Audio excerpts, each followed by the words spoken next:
Hey guys, today I'm going to be making a little update for you. So, real quick before I show you Twix, because he's going to be the main star of this video, because a lot of people, or just a few I should say, have been requesting videos with him in it. Let me turn the light on. Okay, that kind of helped a little bit, I don't know. Anyway, this is Harmony's tank, and I know last time I said it was kind of looking sparse, so I did go ahead and add another plant. So I moved this one over to here. This is the new plant. I kind of draped it to where it would go over this area so she can hide back there if she wants to. I don't remember if that plant was that in that exact spot, but there's two back there, one that's right here. This area is left sparse because when this closes the door, it needs area for that plant to be there. And so she must be really hiding because I'm not spotting her. She of course has this. This is just a funnel cup for canning, and they work really well for hides. Like Harmony loves hers.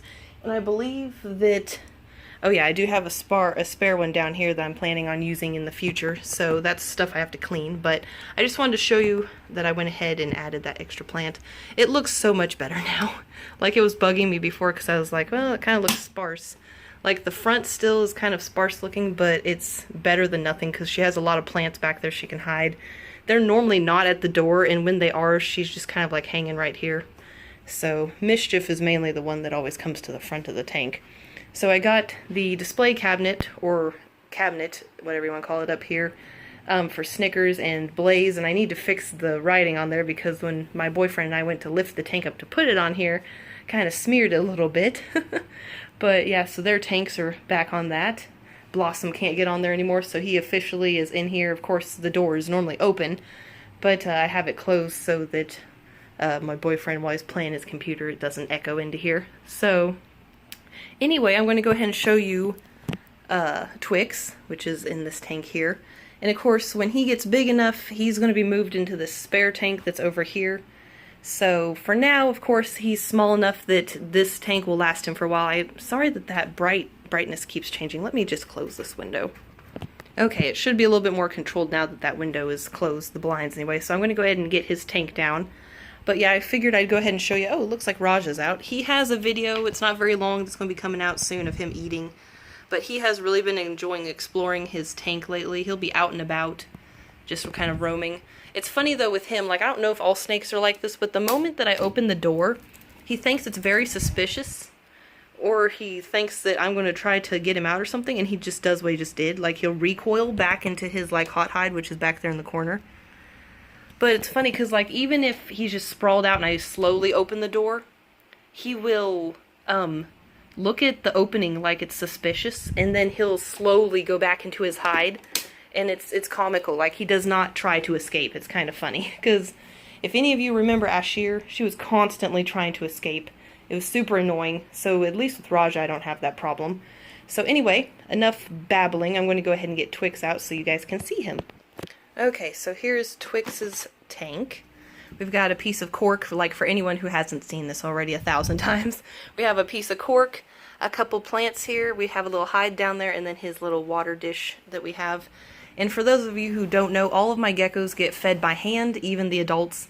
So I normally do not offer food in the tank.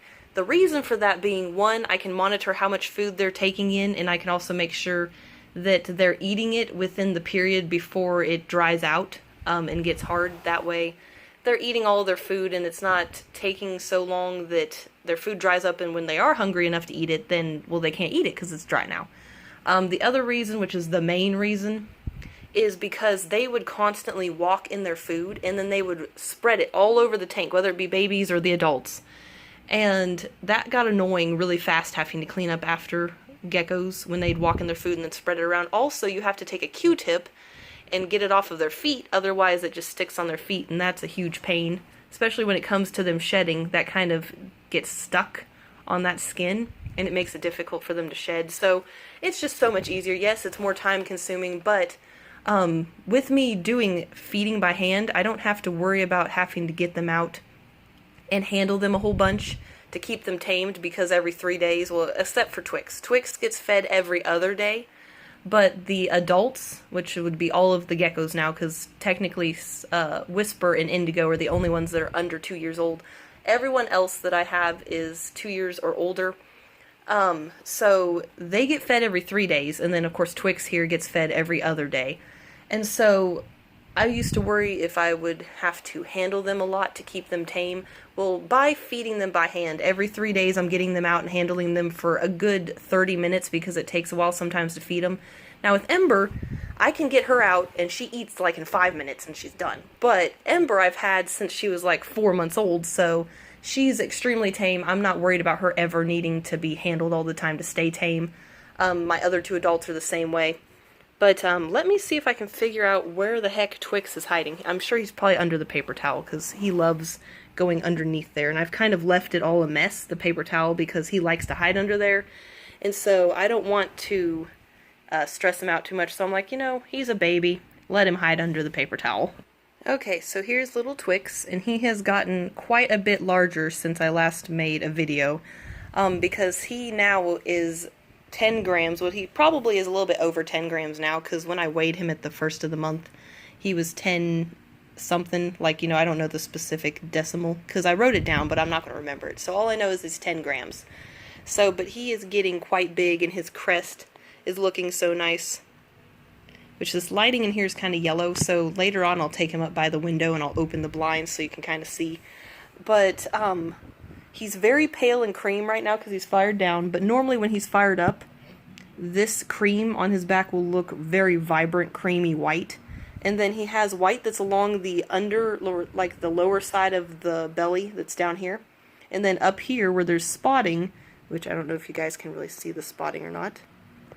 The spotting that's up here in the top part of the stomach, which I can't remember the specific what that's called, because I know this is the dorsal, but I can't remember the side parts, because like I have a diagram so I don't forget that I can look at later, and I'll put it like in the video. But he's got orange up here and white down here, so he's very pretty. And then of course his pinstriping just breaks a couple times down here by the base of the tail. Right here's a break, and then down here is a break. Either way, though, he is a gorgeous little baby, and he is so well behaved. Like, I definitely would suggest the Gecko Barracks, which I can put, like, a link in the description. Because, like, at first I was like, well, he's really young. He's probably going to be jumpy. I got him, and he has not once been jumpy. He is so well behaved for this age of a baby. Because I need to look and see when it was again. I think it's, like, October or something that he hatched in. I can't remember the specific date, because I obviously have it written down, so...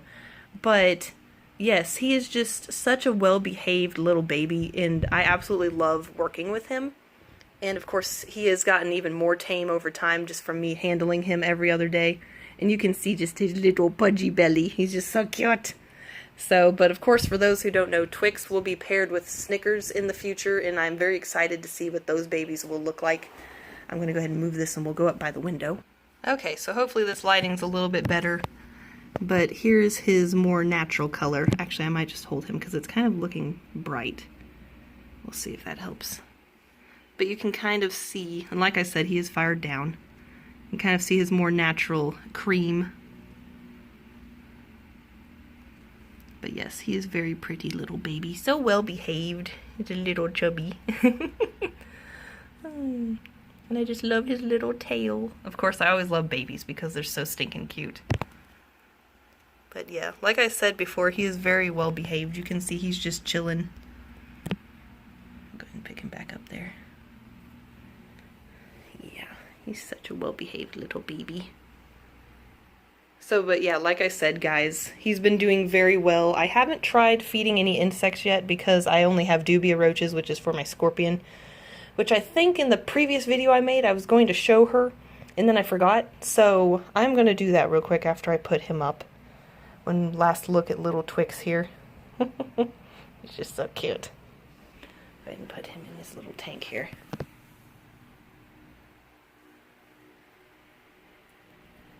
There we go. And normally I will suggest real quick for anyone that has young geckos like this, you do not want to fill the dish up with water. So I'll show you. This is a 2-ounce cup. Normally you'd want to use like a 0.5 or a 1-ounce cup, but 2 ounces is all I have. And of course, this ledge only fits a 2-ounce and a 0.5, so I don't have any 0.5s on hand right now. But when you do put water, just put a very small amount like you can see here.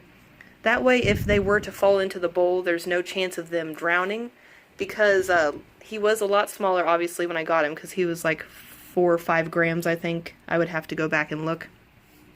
But you obviously do not want them to drown in the water, so you would definitely not want to fill the bowl up. Even if it was a smaller dish, I don't think you'd want to fill it up like if it was a 0.5. One, they're not going to be drinking a lot of water out of that bowl. You still want to offer fresh water for any animal you have.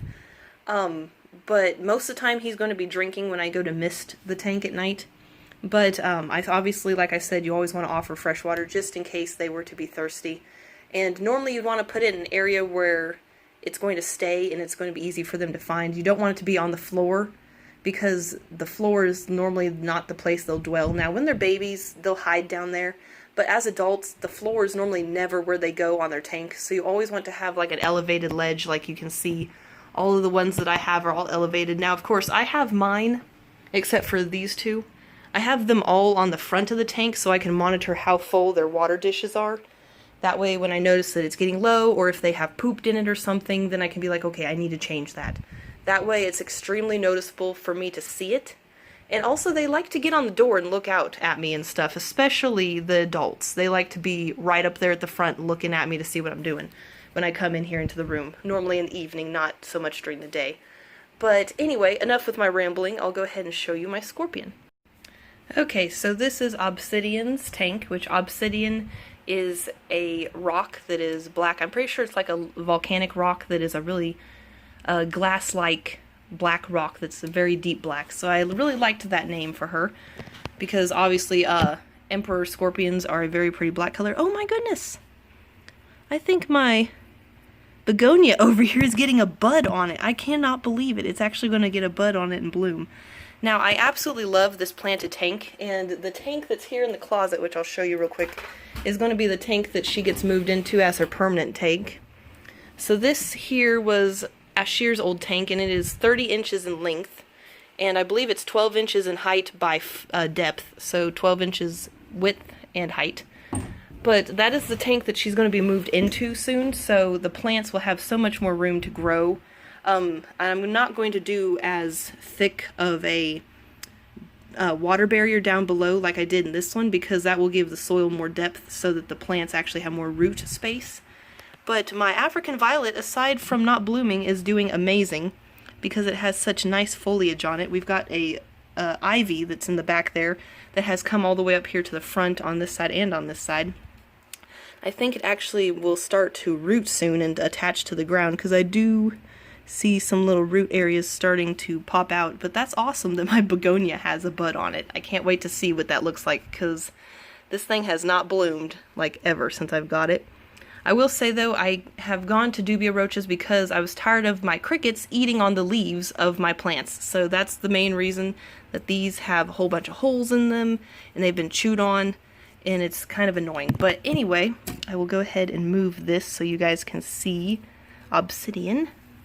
Like I said, she is an emperor scorpion, and I will see if I can get her out for you so that you can actually see what she looks like. I am going to use a cup to scoop her up, because I am not comfortable enough yet to kind of put my hand in there and let her walk on it, because she still kind of is a little skittish.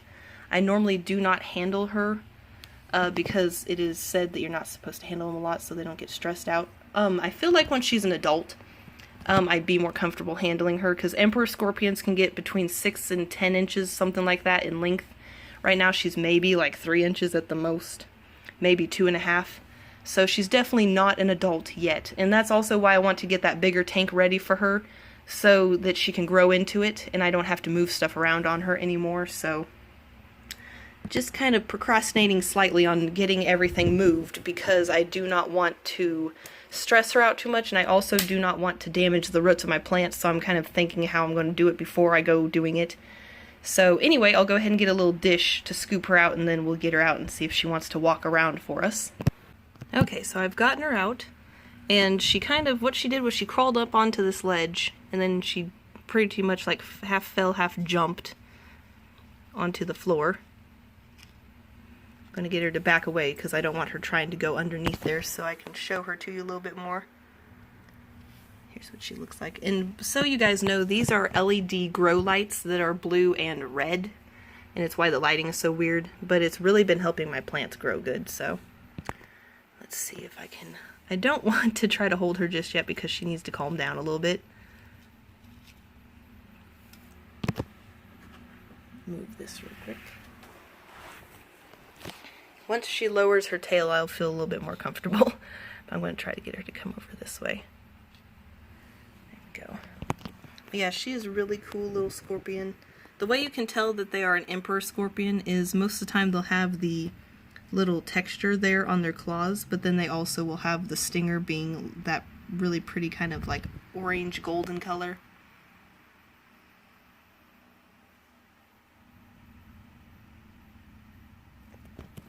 I'm going to sit my hand down and see what she does. Most of the time she will not do anything and she'll just kind of look at me like, oh. But I will put or I might do it in a separate video because this is already kind of long. I do have an old video of me handling her and she was kind of just like walking around and stuff. No, just put your tail down, you don't need that up. Not putting much pressure on it, just gently pushing. There we go.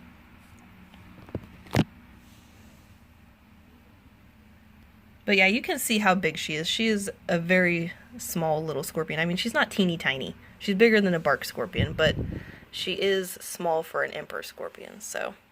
But I am also curious to see if I can find any molts from her when I go to move her from this tank into a bigger one, because I know that she's grown, because she's bigger than when I first got her last year, because she has officially been with me in a year now. But, yeah, she's pretty cool. I won't bore you guys too much with her now because I don't want to try picking her up because I think she still might try to pinch me and stuff. She has pinched me before and it doesn't hurt, but still, I don't want to stress her out any more than she already is stressed because she's not moving and I'm definitely not going to poke her to see if she'll move. So I might try to just gently put my hand here and see what she does. Because if she'll walk onto my hand freely of her own... No, don't run that way. Yes, here she goes. Now she's actually going to move for you a little bit. She's so cool to watch her when she walks. Oh. Where do you think you're going, Missy? Anyway, I hope you guys enjoyed this video, and I hope that you got to enjoy getting to see Twix and, of course, Obsidian here, getting to walk around and everything, so... Anyway, guys, I hope you enjoyed this video. Thank you for watching. Have a good rest of your day.